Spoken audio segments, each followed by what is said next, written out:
قبل ما نبدأ الفيديو نبدأ بالصلاة على محمد وآل محمد. اللهم صل على محمد وآل محمد. بنات اليوم جابت لكم طريقة عمل اللقيمات شهر رمضان، مقادير وطريقة غير الطريقة التقليدية، طريقة جديدة ومكونات جديدة. عندي هنا المقادير. عندي هنا جبنة الصباح، جبنة بالقشطة، هذه 150 غرام. أخليها بالوعاء، أضيف ملعقة كبيرة نشا، وملعقة كبيرة شكر، وملعقة كبيرة خميرة فورية. هنا رشة زعفران مطحون، وهنا فانيلا كريستال خليت، و3 ملاعق كبار حليب باودر. النكهة حسب الرغبة، تردون تخلون هيل، تردون تخلون فانيلا سائلة. هنا أنا عندي كوب مي دافي، المي أضيفه بالتدريج. هسه خليت كوب وبعدين أضيف ربع كوب. هذه المقادير تاخذ كوب وربع مي. عندي هنا الطحين كوبين، رشة ملح. الملح طبعا ضروري بكل الحلويات. هسه أخلط المكونات بهالشكل، وراح أضيف عليها هسه 3 ملاعق كبار زيت وربع كوب مي، وأبتدي أعجن العجينة. بنات هذه المكونات أنا معتمدتها من زمان، يعني هاي الطريقة مالتي أنا ما أغيرها. أنا شفت يعني هواية طرق إلها، بس هذه الطريقة أنا يعني الخاصة بي، غير الطريقة العادية اللي هي طحين ونشا وشكر وخمرة. هذه تختلف بالجبن، طعمها كلش طيب. بنات جربوها. القوام مالتها يصير لا هو ثقيل ولا هو خفيف، وسط هالشكل. شوف القوام مالتها شوية ثقيلة هي.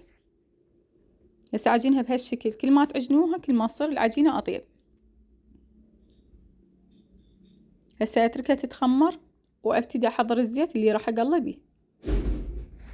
بنات كثروا الزيت مالتها حتى العوامات تطوف وتتقلى كلش زين. هسه بهالشكل هذا راح أقليها بهذا الجهاز الكهربائي. اخذ كمية من العجين بايدي واضغط واخلي الخاشوقة بالزيت، واخذ من عندها هيك واقطمها واخليها بالزيت بهالشكل.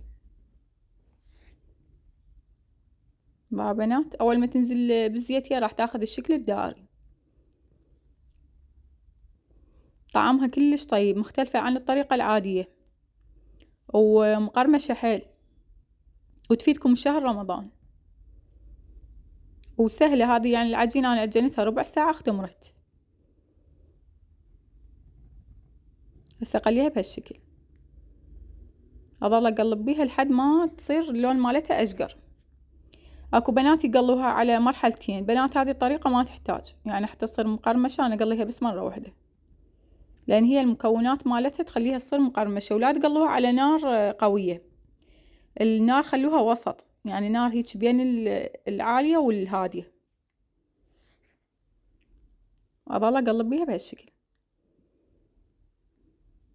بنات اذا حبات تخلين عليها شيرة، واذا حبات تخلين عليها حليب مكثف محلى. انا راح اخلي عليها حليب مكثف محلى اطيب. بنات شوف القرمشة مالتها،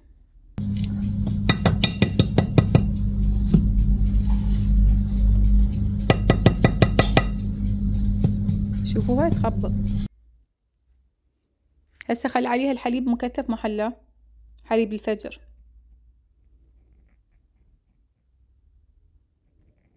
بهالشكل بنات، يعني انا حتى ورا ما قليتها تقريبا بساعة هي ظلت مقرمشة، ما صارت طرية نفس الطريقة العادية التقليدية. هسه خلي عليها النوتيلا بهالشكل. هذا كله حسب الرغبة.